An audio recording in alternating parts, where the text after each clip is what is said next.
Pourquoi plus précisément l'enfant? Donc, puisque l'enfant, finalement, c'est pas un adulte en miniature.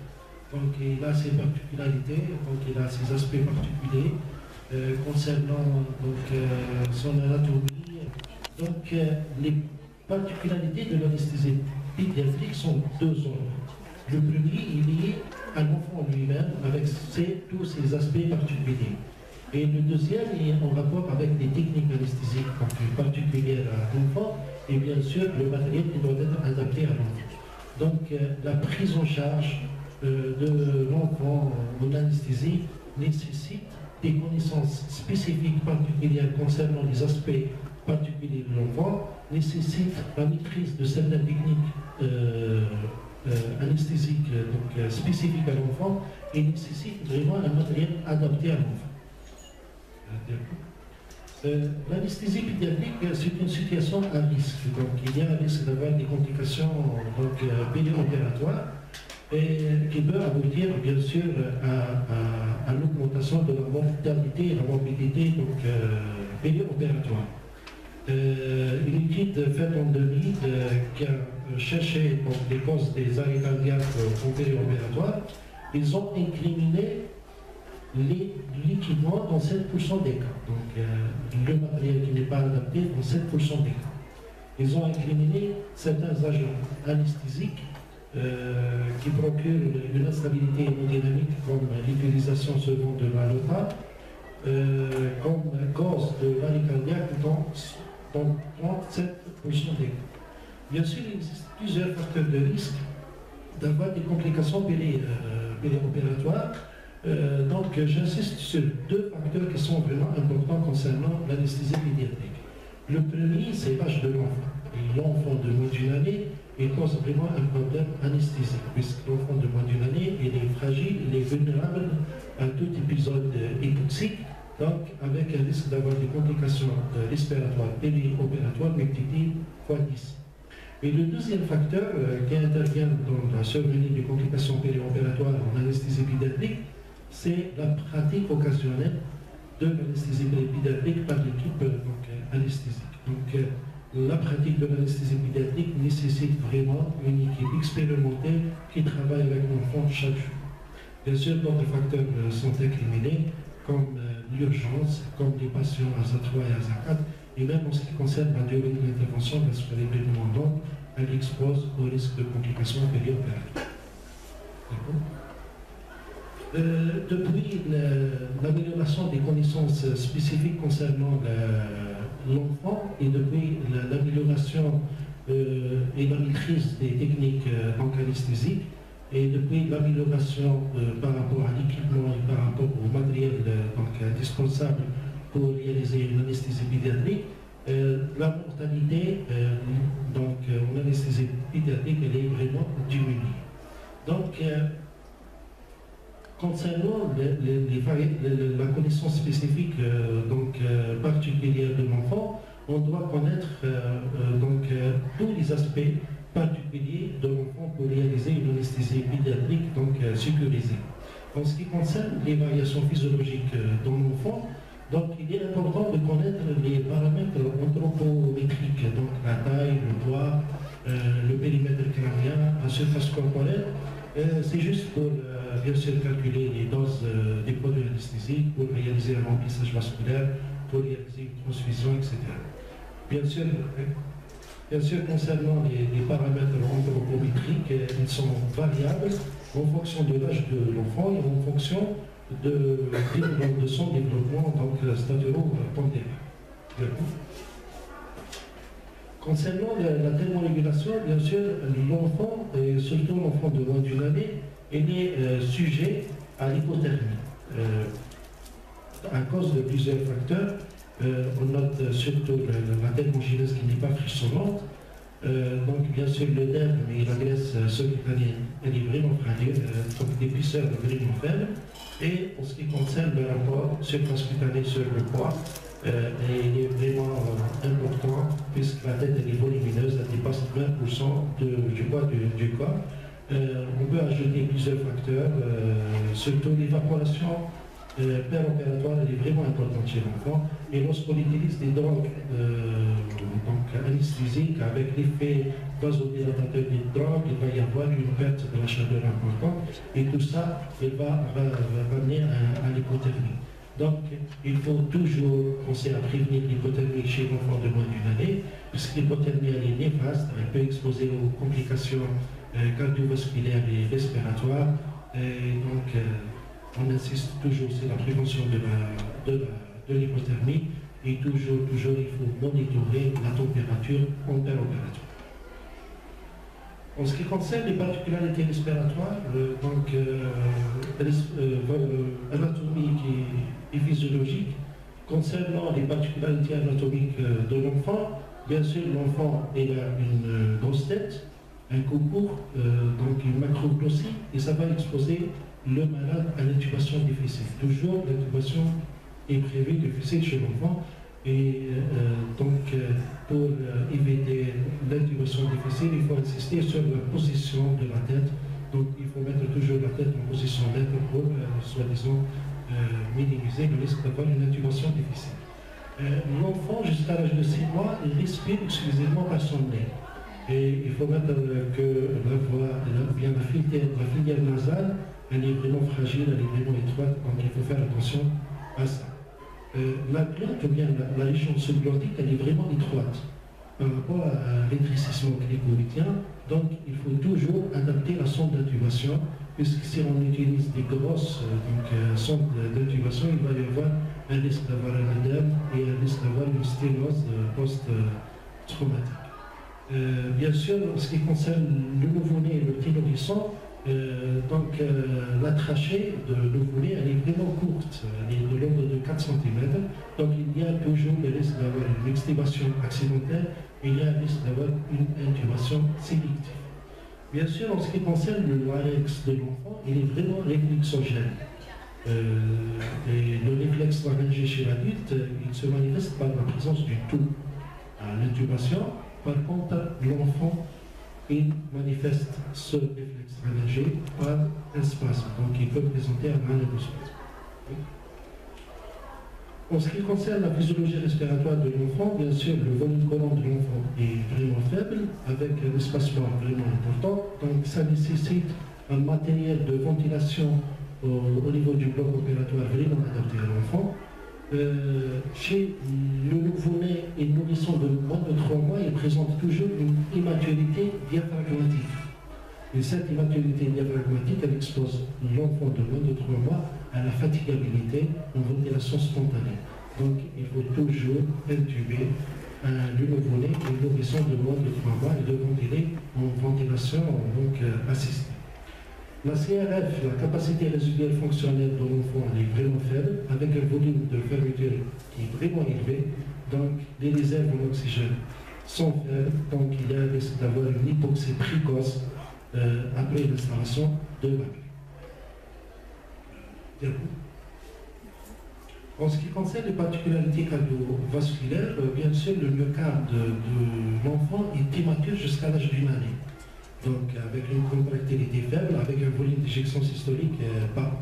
Donc, le débit cardiaque de l'enfant de moins d'une année dépend directement de la fréquence cardiaque. Donc, il est toujours, il tolère mal la bradycardie. Donc, la bradycardie chez l'enfant de moins d'une année, elle est toujours pas tolérée. S'il y a une bradycardie, bien sûr, toujours il faut penser à l'hypoxémie. Donc, un premier facteur exposant. Chez le nouveau-né, c'est la fréquence cardiaque qui est inférieure à 80 battements par minute et il faut penser à l'arrêt imminent, puisque la bradycardie, elle s'accompagne toujours d'une inefficacité circulaire. Donc il faut commencer d'emblée le massage cardiaque externe et l'administration de l'adrénaline.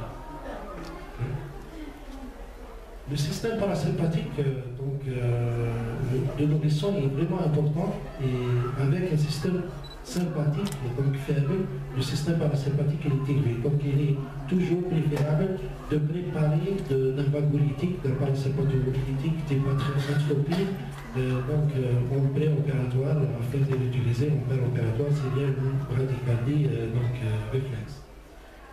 Bien sûr, chez le nouveau-né, jusqu'à 1 mois, il va y avoir toujours une fermeture de foramen ovale avec une fermeture de canal artériel. Et devant des situations particulières en parle opératoire, avec l'existence de certains facteurs favorisants, comme l'hypoxie, l'hypercapnie, l'hypothermie, l'acidose, donc une analgésie inefficace, ça va provoquer une ouverture de canal artériel et une ouverture de foramen ovale, et bien sûr le risque d'avoir le passage vers la circulation fœtale. Donc la circulation fœtale, elle se caractérise par une vasoconstriction pulmonaire, et la vasoconstriction pulmonaire, elle aboutit à l'hypoxie réfractaire avec un shunt chronique. En ce qui concerne la régulation hydrique de l'enfant, bien sûr la teneur globale hydrique est importante chez l'enfant. Le secteur extracellulaire est plein de l'eau, et donc la volumétrie elle est avec un liquide vraiment important, le liquide extracellulaire est diminué avec l'âge. Et bien sûr, ça se dit que l'enfant est vraiment vulnérable à l'hypovolémie. Donc il tolère mal la diminution de liquide extracellulaire. Bien sûr, les besoins hydriques de base se calculent selon l'équation de Holder-Ségal, donc la règle des 4 de 1 qu'on connaît tous. En ce qui concerne l'hémostase de l'enfant, bien sûr, à la naissance, il va y avoir un état d'hypocoagulabilité par une diminution de la synthèse des facteurs de coagulation. Un TP qui devient bas avec un TCA vraiment allongé, donc la nécessité d'administrer systématiquement la vitamine K à la naissance. Par contre, après la naissance, jusqu'à l'âge de 6 mois, il va y avoir un état d'hypercoagulabilité par une diminution des anticoagulants naturels, comme l'antithrombine 3, comme la protéine C et la protéine S. Donc il va y avoir un état d'hypercoagulabilité avec un risque d'avoir des maladies thromboemboliques veineuses. Surtout si on utilise, si on met en place le cathéter central veineux, ou bien lorsqu'il s'agit d'un état septique grave. Bien sûr, il faut faire attention à l'hémophilie chez l'enfant. L'hémophilie, elle peut se manifester par des hématomes spontanés ou bien par des hématomes provoqués en moindre traumatisme. Donc, l'intérêt de réaliser un bilan d'hémostase systématique avant l'âge de la marche en préopératoire. Concernant les particularités pharmacologiques, bien sûr, le nouveau-né présente une immaturité hépatique, une immaturité rénale, avec une faible fixation en protéines. Donc, il faut penser toujours à diminuer les doses anesthésiques, il faut penser toujours à espacer les réinjections. Par contre, chez le nourrisson et le petit enfant, donc il va y avoir le contraire, donc une augmentation de volume de distribution des médicaments avec une augmentation des clérances. Donc on doit augmenter les doses chez l'enfant, et cette augmentation des doses, elle va augmenter la demi-vie d'élimination des médicaments. Donc il faut toujours penser à augmenter les doses et à espacer les réinjections lors de l'entretien de l'anesthésie. Concernant la particularité psychologique, bien sûr, chez l'enfant de moins de 6 mois, finalement c'est un nourrisson qui est indifférent à l'environnement, donc ça ne nécessite pas vraiment une médication médicamenteuse. Par contre, chez l'enfant entre 6 mois et 4 ans, donc il est vraiment sensible à la séparation des parents. Donc il faut prémédiquer par des médicaments. Et bien sûr, la prémédication elle est nécessaire, elle est systématique chez l'adolescent. Donc, en ce qui concerne la prémédication, il faut privilégier toujours l'ambulatoire. Il faut prémédiquer surtout les enfants entre 6 mois et 4 ans, et l'adolescent. Il faut lutter contre la douleur post-opératoire. On passe à la consultation d'anesthésie, donc c'est un temps vraiment primordial. Elle est systématique, elle est obligatoire. La présence de l'un des parents est nécessaire et la présence de carnet de santé est indispensable. Le but de la consultation préanesthésique en anesthésie pédiatrique, c'est d'évaluer les problèmes particuliers et de dépister les contre-indications temporaires de l'anesthésie et de déterminer la durée de jeûne préopératoire et bien sûr de prévoir une prémédication. Concernant les problèmes particuliers, on va prendre un exemple de l'asthme. Pourquoi là? C'est puisque la maladie asthmatique, elle est, donc 10% de la population pédiatrique est asthmatique. Concernant l'asthme, par exemple, ça nécessite une préparation, ça nécessite de classer la maladie asthmatique avant l'intervention. On peut classer l'asthme en classe 1, classe 2, classe 3. La classe 1, bien sûr, c'est un malade chronico-asthmatique qui ne présente aucune crise, sans aucune thérapeutique. Donc, et cette classe d'asthme, donc ça ne nécessite pas une préparation. Par contre, la classe 2, c'est un asthmatique chronique qui fait régulièrement de crise, il est sous traitement et actuellement il n'est pas en crise. Donc ça nécessite d'administrer son traitement antérieur par voie inhalatoire, 1 heure avant l'intervention chirurgicale. La classe 3, c'est un asthmatique instable qui a présenté une crise récente ou bien en cours, donc ça nécessite bien sûr une préparation par une corticothérapie par voie orale pendant au moins 5 jours. S'il y a vraiment d'urgence, il faut mettre de la corticothérapie par voie IV. Bien sûr, la corticothérapie elle va diminuer l'hyperactivité bronchique induite par la maladie asthmatique. En ce qui concerne l'enfant épileptique, donc il faut penser à garder le traitement anti-épileptique et de suivre le même traitement anti-épileptique après l'intervention. En ce qui concerne les malformations congénitales, il faut penser toujours à un syndrome polymalformatif. Donc il faut chercher toujours une malformation associée. Concernant le souffle cardiaque organique, donc il faut penser à faire l'échocardiographie et à demander un avis de cardiologue. Concernant la vaccination récente, donc toujours il faut penser à reporter l'intervention devant une vaccination, 1 semaine pour la vaccination contre la rougeole et 2 à 3 semaines pour la vaccination contre le polio, le DT et l'hémophilus influenza. Concernant la prématurité, bien sûr, la prématurité, elle expose au risque d'apnée post-opératoire jusqu'à l'âge de 60 jours post-conceptionnel. Donc il faut privilégier toujours la ALR, il faut mettre le traitement préventif à type de sulfate de café. Concernant les personnes ou bien les enfants de moins d'une année, multi-opérés qui présentent en soi une hydrocéphalie ou bien spina bifida, il y a un risque d'avoir une allergie au latex, donc il faut éviter le latex chez ces enfants. L'intubation difficile, bien sûr, l'intubation chez l'enfant est prévue difficile, surtout les nourrissons et les nouveau-nés. La classification de la malopathie n'est pas validée avant l'âge de 7 ans. Les critères prédictifs d'une intubation difficile chez l'enfant sont 4. La première, c'est la dysmorphie faciale. La deuxième, c'est l'ouverture de la bouche limitée inférieure à droite à travers du doigt de l'enfant. La troisième, c'est le gonflement nocturne du syndrome d'apnée de sommeil. Et la quatrième, c'est lorsque la distance théromontonienne est vraiment basse, inférieure à 15 mm chez le nouveau-né, inférieure à 25 mm chez le nourrisson et inférieure à 35 mm chez l'enfant jusqu'à l'âge de 10 ans. En ce qui concerne l'examen complémentaire préopératoire, il faut savoir que le bilan n'est pas systématique. Donc on ne fait pas de bilan de façon systématique.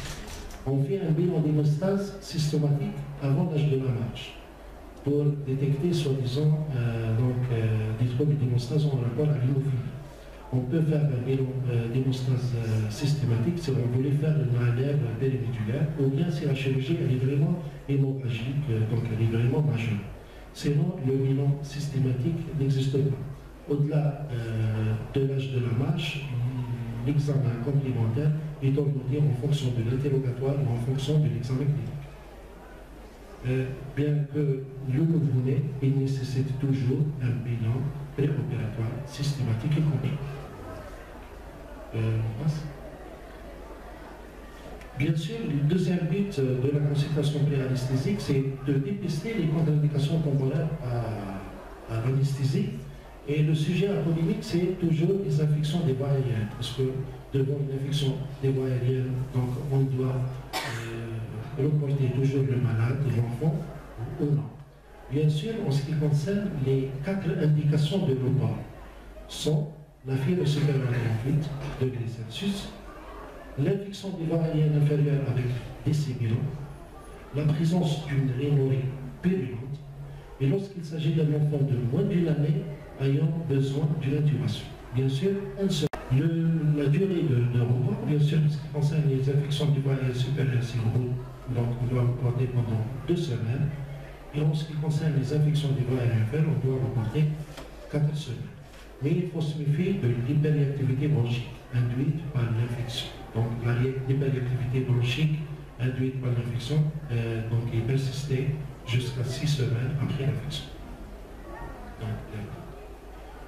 Concernant la durée de jeûne préopératoire, bien sûr, c'est évident, 2 heures pour les liquides clairs, 3 heures pour le lait maternel et 4 heures pour le lait maternisé industriel et 6 heures pour les liquides et pour les solides.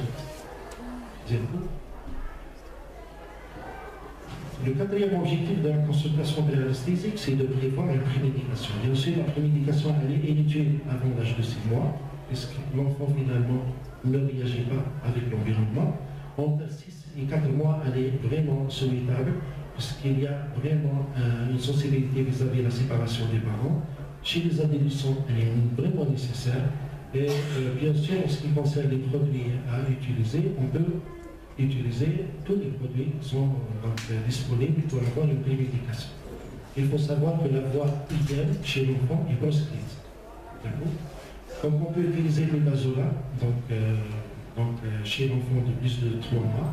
On peut utiliser l'hydroxyzine, l'Atarvax chez l'enfant de plus d'une année. On peut utiliser également la kétamine. On n'utilise pas de la kétamine par voie hygiène, bien sûr, chez l'enfant. Et on peut utiliser, bien sûr, le catapixon comme un effet, pour avoir un effet sédatif en prémédication. En ce qui concerne l'hypothermie, elle est primordiale, parce que l'hypothermie, elle expose aux complications cardiovasculaires et respiratoires, elle est vraiment néfaste. Donc, la prévention de l'hypothermie, elle est systématique avant l'âge d'une année. Au-delà d'une année, elle est en fonction de la durée de l'intervention. Entre une année et 8 ans, c'est la durée de l'intervention des passes 30 minutes, on doit prévenir l'hypothermie. Chez les enfants de plus de 8 ans, donc c'est comme l'adulte, donc s'il s'agit vraiment d'une intervention de longue durée, on doit prévenir l'hypothermie. D'accord ? Ce qui fait la particularité de l'anesthésie pédiatrique proprement dite, c'est la technique de l'induction. Puisqu'en matière de l'enfant, on a 2 types d'induction. L'induction inhalatoire et l'induction par voie IV, donc classique, comme l'adulte. En ce qui concerne l'induction inhalatoire, c'est l'utilisation des halogénés pour avoir une perte de connaissance, pour avoir une intubation.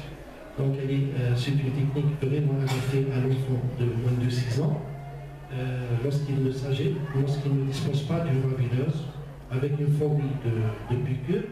Bien sûr, elle est vraiment adaptée à l'intubation difficile, elle est vraiment adaptée à certaines situations à risque comme l'allergique et l'asthmatique, tout en respectant les contre-indications des halogénés comme l'hypertension intracrânienne, l'estomac plein, la myopathie et l'hyperthermie maligne. En ce qui concerne l'agent idéal, c'est le sévoflurane. Pourquoi le sévoflurane? Puisque le sévoflurane va produire une faible solubilité, donc vitesse d'induction rapide, l'odeur est agréable, acceptée par l'enfant, et bien sûr un profil cardiovasculaire favorable, donc il procure une stabilité hémodynamique par rapport aux autres origines. Concernant le contrôle des voies aériennes supérieures, c'est très difficile parfois de contrôler les voies aériennes supérieures chez les enfants. Commençons par l'application du masque facial, donc la nécessité de la bonne application du masque facial pour faciliter le flux de l'air. Donc on a le choix entre l'intubation endotrachéale et la mise en place du masque laryngé. Bien sûr, le masque laryngé, c'est le pilier de tout algorithme de l'intubation difficile, avec plusieurs en fonction du corps de l'enfant. Concernant l'intubation endotrachéale, ça nécessite de pratiquer certaines règles pour voir la taille exacte de la sonde d'intubation adaptée à l'enfant. Bien sûr, en post-opératoire, il est très important d'évaluer, de prendre en charge la douleur de l'enfant. L'évaluation, bien sûr, en fonction de l'âge de l'enfant.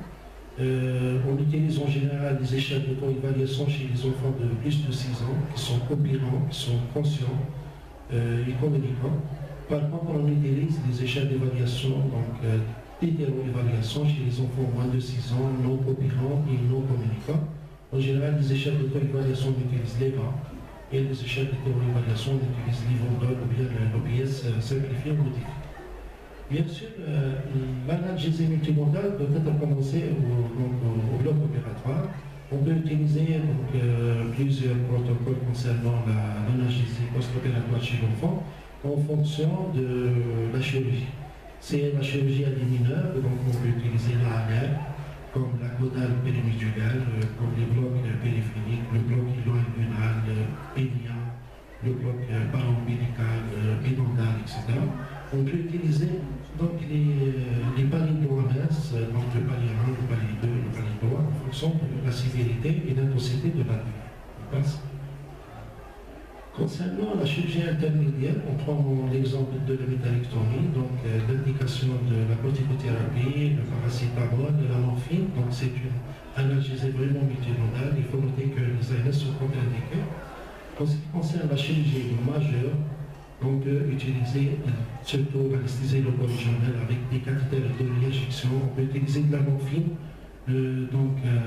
soit de façon systémique par voie IV, soit par PCA. Et bien sûr, on doit utiliser avec la morphine des adjuvants de traitement en contagion. En conclusion, finalement, l'anesthésie pédiatrique n'est pas une particularité. C'est une particularité pour les gens qui travaillent occasionnellement avec l'enfant. Mais l'anesthésie pédiatrique, ça nécessite vraiment une équipe expérimentée qui travaille chaque jour avec l'enfant. C'est juste pour améliorer les conditions spécifiques et pour, soi-disant, diminuer et minimiser la morbidité et la mortalité que l'on perd. Et merci.